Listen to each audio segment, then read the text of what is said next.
तेरे सेना जी, जो जग से कहा ना जाए वो मुझको बस तुझसे कहना जी। नज़्म नज़्म सा জাঙ্কুক তেকে উদ্দেশ্য করে আবারও বলে, আর হ্যাঁ, তুমি ভেবো না আজ যদি তোমার আর আমার বিয়ে না হয় তো এর পরের সবকিছুর জন্য দায়ী থাকবে তুমি। ও হ্যাঁ, বলে রাখি সুগা আর জিমিন একে অপরকে ভালোবাসে। জাঙ্কুকের কথা শুনে অবাক হয়ে তাকায়, কি বলতে চাইছে সে? জাঙ্কুক আবারও বলে, আমি জানি তুমি জানো জিমিন সুগাকে ভালোবাসে আর সুগাও জিমিনকে ভালোবাসে। এখন তুমি যদি এই বিয়ে না করো তাহলে আমি কখনোই জিমিন আর সুগাকে এক হতে দিব না। তে কাঁদতে কাঁদতে তাকায় জাঙ্কুকের দিকে।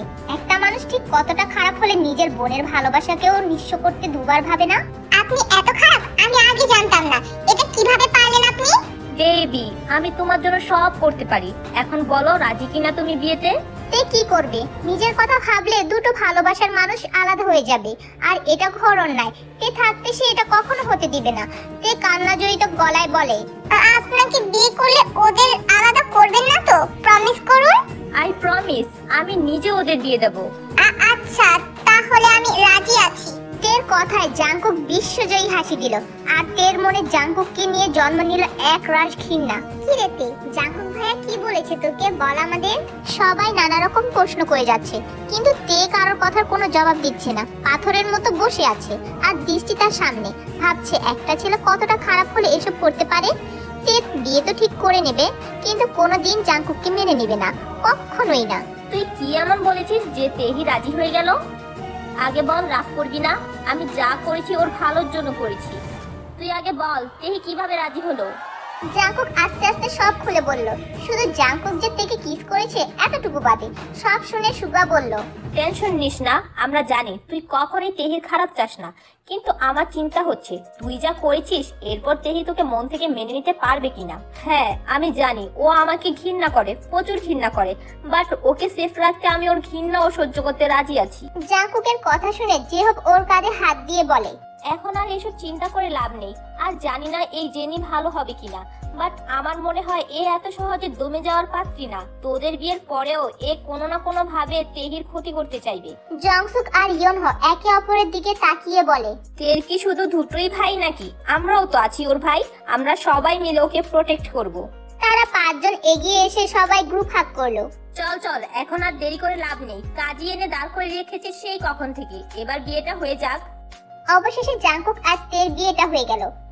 আজ প্রায় এক সপ্তাহ হয়ে গেছে জাঙ্কুক আর তের বিয়ে হয়েছে, কিন্তু তে ওই এক সপ্তাহ কারোর সাথে কথা বলেনি। শুধু তার বান্ধবীদের সাথে অল্প কিছু কথা বলেছে। ভাইদের সাথে প্রচুর অভিমান জমেছে তের, আর জাঙ্কুককে তো দেখতেই পায় না। তে নিজের বাড়িতেই থাকে, কারণ ও বলেছে ও নিজের বাড়িতেই থাকবে। কেউ বেশি জোরাজুরি করলে নিজের ক্ষতি করে দিবে, তাই আর কেউ জোরাজুরি করেনি। এই এক সপ্তাহে তের পা পুরোপুরি ভালো হয়ে গেছে, তাই আজকে ভার্সিটি যাবে। কিন্তু তে তো কারোর সাথেই যাবে না। ভার্সিটিতে পৌঁছে তে হন হন করে ক্লাসে চলে গেল, আর এদিকে সবাই অসহায় ভাবে তাকিয়ে আছে তের দিকে।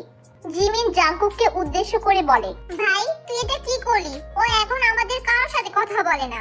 দেখ জিমিন, আমি জানি তোদের খারাপ লাগছে, আমারও কি কম খারাপ লাগছে? আমি পাগলাটে তেকেই ভালোবাসি।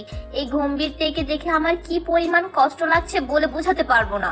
কেউ আর কিছু বললো না, সবাই মন খারাপ করে দাঁড়িয়ে আছে।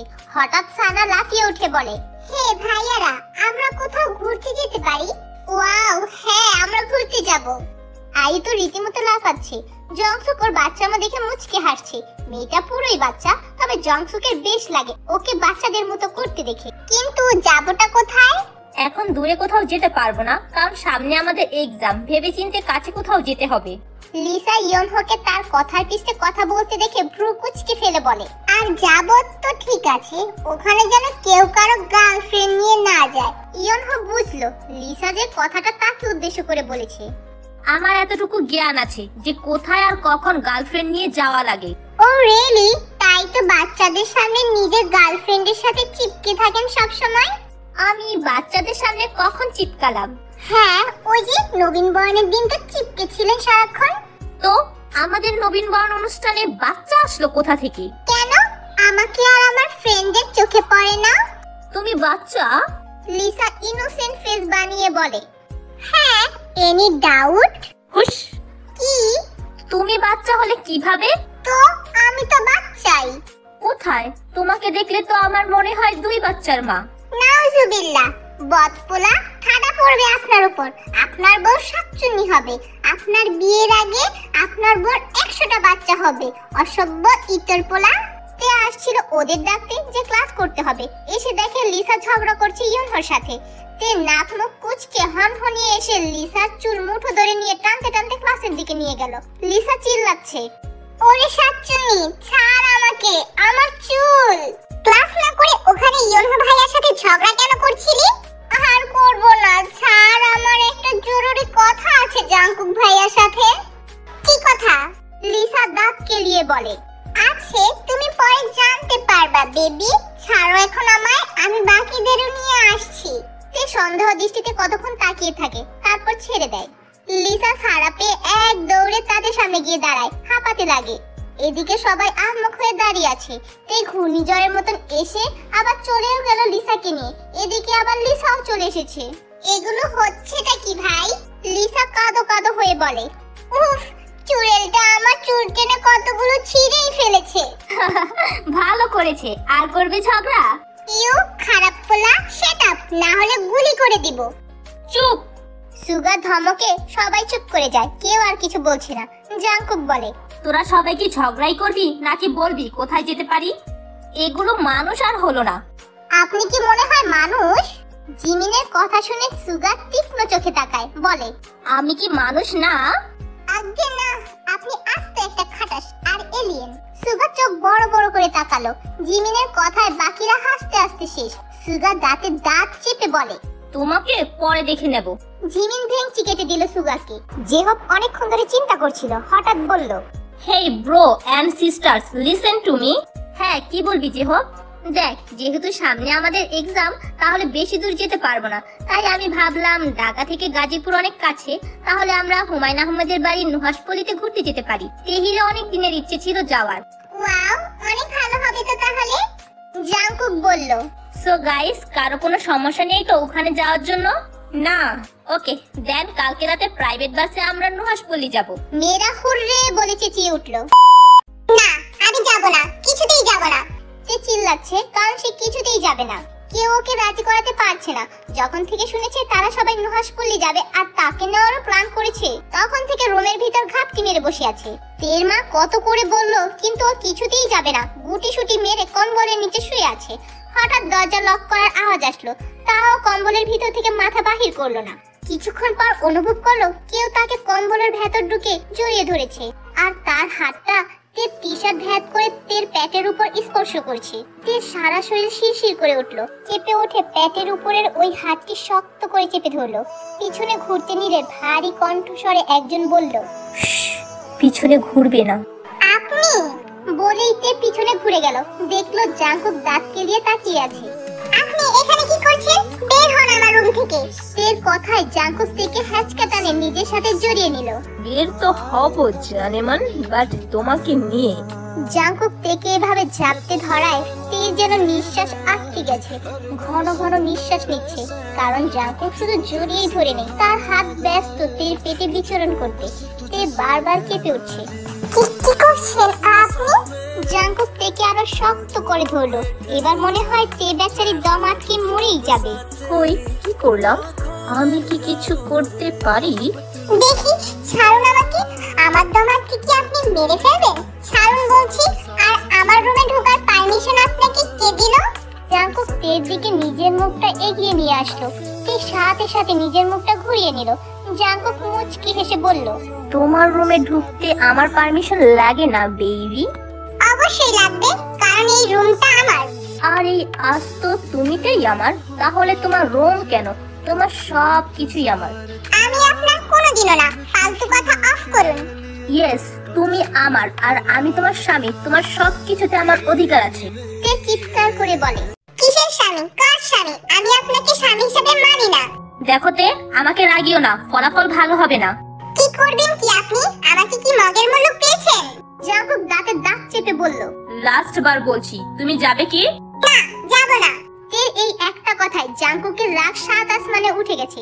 জাংকুক নিজে উঠে তেকে ডিরেক্ট করে তুলে নিল। তে চেঁচিয়ে উঠল, আরে আরে, কি করছেন কি? আমাকে নামান, নামান বলছি, বজ্জাত পোলা, অ্যানাকন্ডার নাতি। তেহি চিল্লাচ্ছে কেন? জাঙ্কুক আবার রেগে মেগে আমার বোনকে ব্যালকনি থেকে ধাক্কা দিয়ে ফেলে দিবে নাকি? জিহোপের আহাম্মক মার্কা কথায় সুগা কপাল চাপড়ে বলে, তোর কি মাথায় বুদ্ধি হবে না? তুই আর তেহি কবে বড় হবি? তোদের দুটোকে সামলাতে পারি না।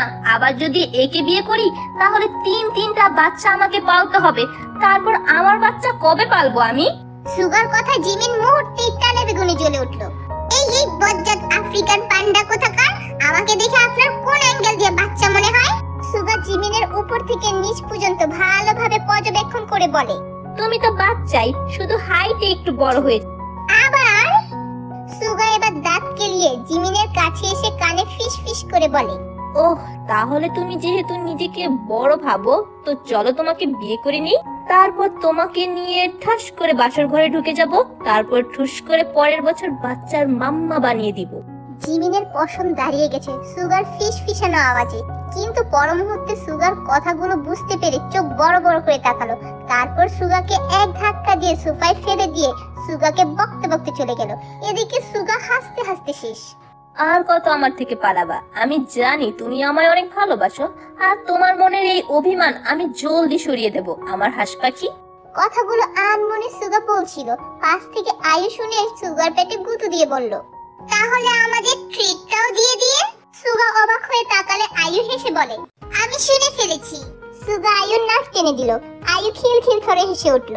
জংসুক আয়ুর দিকে তাকিয়ে সাথে সাথে বুকে হাত দিয়ে বিড়বিড় করে বলে, এই মেয়ের হাসি তো আমাকে মেরেই ফেলবে। কি রে, কি বিড়বিড়াচ্ছিস? জংসুক আয়ুর দিকে তাকিয়ে বলে, প্রেমে পড়েছি ভাই। ইয়নহো চোখ বড় বড় করে বলে, হোয়াট? সত্যি? জংসুক মুচকি হেসে আয়ুকে ইশারা করে দেখিয়ে দেয়। ইয়নহো তা নিয়ে জংসুককে পিঞ্চ করতে লাগে। এদিকে জিমিন সুগাকে বকতে বকতে হনহনিয়ে কিচেনে এসে পড়লো। সেখানে তের মা ইয়নজুন টিফিন রেডি করছে ওদের দেওয়ার জন্য। যদি পথে ক্ষুধা লাগে, জিমিনকে এইভাবে বকতে দেখে জিজ্ঞাসা করে, কি রে, কাকে এত বকছিস? জিমিন তো একেবারে ডাইরেক্ট মুখ ফসকে বলে ফেলে, আফ্রিকান পান্ডা। হ্যাঁ, আফ্রিকান পান্ডা আবার কি? জিমিন এবার কি বলবে? নিজের কাজে নিজেই ফেসে গেছে। তের মা ভ্রু কুচকে বলে, কি রে, বললি না এসে? জিমিন কাঁদো কাঁদো ফেস করে বলে, মামনি গো, কি হয়েছে? এখন আবার কাঁদছিস কেন? তোমার ছেলেই আফ্রিকান পান্ডা, দেখো না অলওয়েজ সাদা আর কালো পরে থাকে। ইয়নজুন হেসে দিল, তা আমার ছেলেকে বকছিস কেন? তোমার ছেলে আস্ত খাটাস, আমাকে জ্বালিয়ে মারে। তোকে ভালোবাসে বলেই তো জ্বালায়। মুহূর্তে জিমিন লজ্জায় লাল হয়ে গেল। ইয়নজুন জোরে হেসে দিল, বলে, হয়েছে, আর লজ্জা পেতে হবে না, আমি জানি সব। আর কত অপেক্ষা করাবি? আমি জানি তুইও আমার ছেলেকে ভালোবাসিস। এখন অপেক্ষা না করিয়ে বলে দে।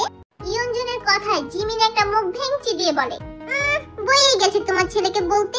তোমার ছেলের মুখে কি আঠা লাগানো, সে বলতে পারে না, আমি কেন বলবো? আচ্ছা বলিস না, এখন আমাকে একটু হেল্প কর। ওয়াশরুমে শাওয়ারের নিচে দাঁড়িয়ে আছে তে আর জাংকুক। পুরো ভিজে চুপচুপে হয়ে আছে। জাংকুক থেকে ঝাপটে ধরে আছে। তুমি রেডি হবে নাকি আমি রেডি করাবো তোমায়? জাংকুকের কথায় তে সরে যেতে চাইলেও পারলো না। প্লিজ, আমি কোথাও যাব না, ছাড়ুন আমাকে। জাংকুক শক্ত চোখে তাকিয়ে বলে, এত তেজ কেন তোমার? আমি এখন যা করব তার জন্য সম্পূর্ণ দায়ী তুমি। কি কর?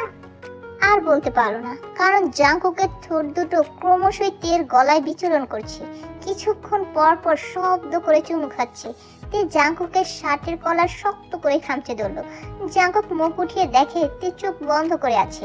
ঠান্ডায় তের ঠোঁট দুটো কাঁপছে, যা জাংকুককে আরো পাগল করে দিচ্ছে। জাংকুক আস্তে আস্তে ওর মুখটা তের মুখের সামনে আনতেই তে চোখ খুলে সাথে সাথে মুখ ঘুরিয়ে নিল। প্লিজ সরুন। জাংকুক নেশা ভরা চোখে কতক্ষণ তাকালো তের দিকে। তারপর তের গলা আর ঘাড়ের মাঝ বরাবর নিজের ঠোঁটের স্পর্শ দিল। তে এবার ভূমিকম্পের ন্যায় কেঁপে উঠল। জাংকুক তের ভেজা চুলগুলো কানের পিছনে গুজে দিয়ে নেশা ভরা কণ্ঠে বলে, তাড়াতাড়ি রেডি হয়ে আসো। তুমি বুঝতে পারছো না, তোমাকে এইভাবে দেখে আমার সব কিছু এলোমেলো হয়ে গেছে। যদি দ্বিতীয়বার আর আশা লাগে তাহলে আমি আর নিজেকে কন্ট্রোল করতে পারবো না। জাংকুকের কথায় তে ঝাটকা মেরে জাংকুকের থেকে দূরে সরে গেল। উল্টো দিকে ফিরে জোরে জোরে শ্বাস ফেলতে লাগলো। জাংকুক মুচকি হেসে তের কাছে আসলো। তারপর কানে কানে বলে, বাই দ্য ওয়ে, ভেজা কাপড়ে তোমাকে দেখতে অনেক হট লাগে। তে চোখ বড় বড় করে তাকালো। জাংকুক বাইরে যেতে যেতে আবার চেঁচিয়ে বলে, do fast what I said. এরপরেও যদি আমাকে আশা লাগে তাহলে তো বুঝোই। বলে জাংকুক চোখ টিপ দিয়ে চলে গেল। জাংকুক চলে যেতেই তে বকতে বকতে শাওয়ার নিতে লাগলো। ঠাডা পড়বে তোর উপর বজ্জাতের হাড্ডি, আমার জীবনটা তেজপাতা করে দিল। সব কথাকে দেখে নেব, তেকে জ্বালানোর স্বাদ হাড়ে হাড়ে টের পাবে। তারপর শাওয়ার শেষ করে রুমে এসে রেডি হতে লাগলো আর বকছে সবাইকে। হারামির দলেরা, আমাকে কুরবানির গরুর মতো টানা হেঁচড়া করা হচ্ছে, দেখে নেব সব কয়টাকে। আমার ভাইগুলো এক একটা শত্রু, দুটো এখন আর বন্ধু কম বাই বেশি, ওই খাটাসটার পক্ষ নেয়, দেখে নেব বজ্জাতের দল। তে হুঙ্কার দিয়ে উঠলো, ভাইয়া তোদের দুটো রক্ত খাবো আমি। এদিকে সুগা সবে মাত্র জুস খেতে নিচ্ছিল, বোনের এমন চিৎকারে বেচারার বিষম লেগে গেল। আর ইয়নহো খাচ্ছিল দই, আহা কত শখ করে খাচ্ছিল। সেও দইয়ের বাটি নিয়ে সোফা থেকে থারাম করে পড়ে গেল। পোলটি খেয়ে মুখ গিয়ে পড়লো দইয়ের বাটির উপর, সব দই বেচারার মুখে। এদিকে সবাই দুই ভাইয়ের অবস্থা দেখে হাসতে হাসতে শেষ। আহারে বেচারা। তাদের যাওয়ার জন্য ছোট্ট একটা মিনি বাস ভাড়া করা হয়েছে, যেটাতে 12টা সিট। বাসে উঠেই সব মেয়েরা হুমড়ি খেয়ে জানালার সিটে বসে পড়লো। ছেলেরা সবাই জিনিসপত্র বাসে তুলে তারপর উঠে বসলো। জাংকুক বসলো তের পাশে, তা দেখে তে চেঁচিয়ে উঠলো, এই এই আপনি আমার সাথে বসলেন কেন? জাংকুক একটা শ্বাস ফেললো। এই মেয়েকে অলওয়েজ তারা উপায়ে বোঝানো লাগে। জাংকুক তের দিকে খানিক ঝুঁকে আসলো, তেও পিছিয়ে গেল। জাংকুক বলে, আর একটা কথা বললে ভালো হবে না, না হলে বিকেলে যা করেছি তা এখনো আমি করতে পারি, আমার সমস্যা নেই, এইবার করলে সবার সামনে। তে এক ঢুক গিলে জাংকুককে ঠেলে সরিয়ে দিল। ঠিক আছে ঠিক আছে। সুগা ধপ করে জিমিনের পাশে বসে পড়লো। জিমিন সুগাকে ওর পাশে বসতে দেখে চোখ ছোট ছোট করে বলে, এখানে বসলেন কেন? আমার ইচ্ছা।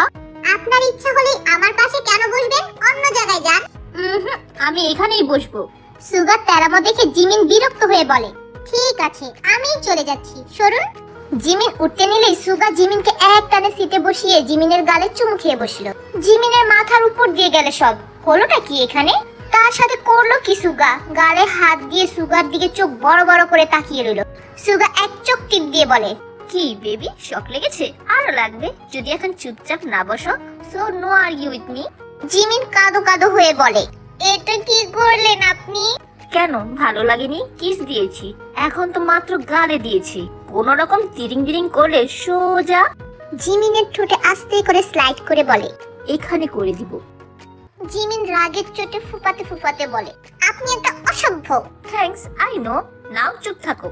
জিমিন রাগের চোটে সুগার হাতে একটা আঁচড় কেটে দিল। তারপর জানালার দিকে মুখ করে বসে রইল। গাড়ি চলতে শুরু করলে হঠাৎ জেহব বলে, হে ব্রো, আমি এখানে বসবো না এই ড্রাইভারের পাশে, এখানে কি ঠান্ডা লাগে? হে ব্রো, আমি এখানে বারবার পড়ে যাচ্ছি। জাংকুক চেঁচিয়ে বলে, তাহলে পিছনে চলে আয়। পিছনে একটা সিট খালি, তা ওই সানার পাশে, আমি ওখানে বসবো? ইম্পসিবল। আমি কি আজকে বলেছি আপনাকে খাটাস একটা? জেহব কিছু বলতে নিবে ধরাম করে পড়লো নিচে। কোন রকম কোমরে হাত দিয়ে খুঁড়িয়ে খুঁড়িয়ে বাকি সিটগুলো ধরে ধরে সানার পাশে বসলো। তা দেখে সানা মুখ ভিঙচিয়ে বলে, এখন আবার আমার পাশে বসছেন কেন? হে লিসেন, আমি ইচ্ছে করে আসিনি, ওখানে বসলে আমি পড়ে যাই তাই এসেছি, না হলে তোমার সাথে কখনোই বসতাম না। আমি মনে হয় সেদে সেদে বলেছি আমার পাশে এসে বসেন, যত সব। সানা বিড়বিড় করে জেহবকে গালি দিতে লাগলো। বাস চলছে নিজ গতিতে, অনেকক্ষণ ধরে সবাই চুপ করে বসে আছে যার যার সিটে। জিমিন হঠাৎ চিল্লিয়ে বলে, ভাইয়া শুনছিস? হ্যাঁ বল। একটা গান গানা ভাই। সানা ওর সাথে তাল মেলালো। হ্যাঁ ভাই প্লিজ, এই রাতের অন্ধকারে আপনার কণ্ঠের গান, উফ জাস্ট ওয়াও। জাংকুক মৃদু হাসলো, তের দিকে তাকিয়ে বলে, কি ম্যাম, গাইবো গান একটা? তে ভেংচি দিয়ে মুখ ঘুরিয়ে নিল। জাংকুক হালকা হেসে পিছন থেকে সুগাকে গিটার দিতে বলল। জাংকুক গিটারে টুংটাং আওয়াজে সুর তুলছে। সুর মিলতেই গাইতে লাগলো,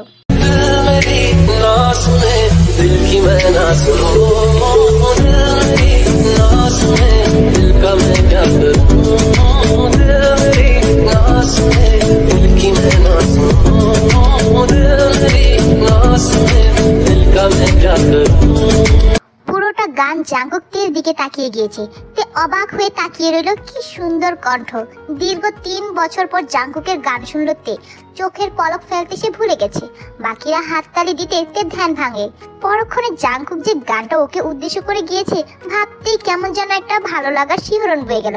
হঠাৎ কি হলো কে জানে, তের মনটা উৎফুল্ল হয়ে উঠেছে জাংকুকের গান শুনে। দীর্ঘ জার্নির পর ওরা সবাই গাজীপুরে এসে পৌঁছালো। রাত তখন 11টা বাজে। এখানে তের নানু বাড়ি, যে কয়দিন থাকবে ওরা এখানেই থাকবে। গেটের সামনে গাড়ি থামতেই সবাই এক একে নেমে আসে। এদিকে গাড়ির আওয়াজ পেয়ে বাড়ি থেকে একদল বাহিনী ছুটে আসে, এসে ধারাম করে লাফ দিয়ে পড়ল তেকে নিয়ে।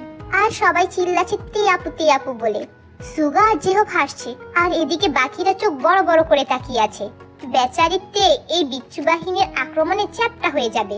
ওরে তোরা ওঠ আমার উপর থেকে, আমি ভর্তা হয়ে যাব। নানু! তের চিৎকারে বিচ্ছু বাহিনীগুলো আরো খিলখিল করে হাসছে। ওরে বান্দরগুলা, আমার বোনের গায়ের উপর থেকে ওঠ, বেচারিরে কি মেরে ফেলবি। সবাই আওয়াজ শুনে গেটের দিকে তাকিয়ে দেখে একজন বৃদ্ধা এগিয়ে আসছে, এসেই সবগুলোর লাঠি দিয়ে পেটানোর ভয় দেখাচ্ছে। তে কাঁদো কাঁদো হয়ে দাঁড়িয়ে বৃদ্ধাকে জড়িয়ে ধরে বলে, নানু এই শয়তানগুলো আমাকে মেরেই ফেলতো। তের নানু রোজ বেগম তের মাথায় চুমু খেয়ে বলে, ওরে আমার সোনাটা কত বড় হয়ে গেছে, আজ তোর নানা বেঁচে থাকলে নিশ্চয়ই আমার ডিভোর্স দিয়ে তোকে বিয়ে করতো। বলতে বলতে তার চোখ ভরে উঠলো। পাশ থেকে সুগা আর জেহব বলে ওঠে, শুধু নাতনিকে দেখলে হবে, আমরা কি বানের ঝড়ে ভেসে এসেছি? রোজ বেগম হেসে উঠে বললেন, ওরে আমার জামাইগুলা কত হ্যান্ডসাম হয়ে গেছে, আয় আমার কাছে আয়। সুগা আর জেহব এসে রোজ বেগমকে জড়িয়ে ধরলেন। তের মামা মামিরা এসে তেকে আদর করে ঘরে নিয়ে গেলেন। বলতে গেলে তে সবার আদরের। বাড়িতে গিয়ে সবাই যার যার দেখানোর রুমে গিয়ে ফ্রেশ হয়ে নিল। তেরা 5 জন একই সাথে থাকবে। সবাই ফ্রেশ হয়ে এসে ডাইনিং রুমে বসেছে। জাংকুক জিমিনের কানে ফিসফিসিয়ে বলে, কিরে আমার বউ কই? গোসল দিচ্ছে। কি, আসার আগে তো একবার গোসল দিয়ে এসেছে। জাংকুকের কথায় জিমিন মুখ ভেঙচি কেটে বলে, ওনার নাকি কেমন জানি খুঁতখুত লাগে, তাই আবারও শাওয়ার নিচ্ছে। ওই যে আসছে খুঁতখুতি। সানার কথায় জাংকুক তাকিয়ে দেখে তে আসছে। এক মুহূর্তের জন্য ওর দুনিয়া থমকে গেছে। বেবি পিঙ্ক কালার স্কার্ট, সাদা tops, baby pink colour scarf গলায় জড়িয়ে আসছে, চুলগুলো ভেজা। কি জিজু, চোখ দিয়ে কি গিলে খাবে? আয়ুর কথায় জাংকুক তে থেকে চোখ সরিয়ে নিল, তারপর মুচকি হেসে বলে, কেউ যদি এই রূপ নিয়ে আমার সামনে আসে তাহলে তো নজর এমনিই লাগবে। আজ ওরা সবাই নুহাসপল্লী বেড়াতে যাবে, তাই সকাল সকাল সবাই তৈরি হয়ে নিল। হেঁটেই যেতে পারে ওরা, তেদের নানু বাড়ি থেকে 20 মিনিট লাগে যেতে। সবাই তাই রওনা হলো নুহাসপল্লী। সবাই নুহাসপল্লী পৌঁছে গিয়ে অবাক হয়ে চারদিক দেখলো।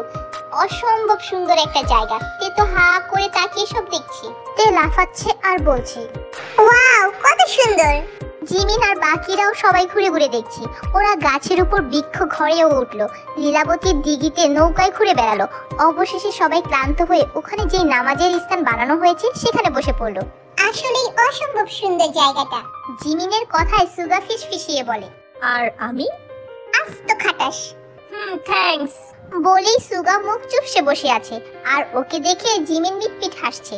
এদিকে তে ভ্রু কুচকে জংসুক আর আয়ুর দিকে তাকিয়ে আছে আর কোকা-কোলা খাচ্ছে।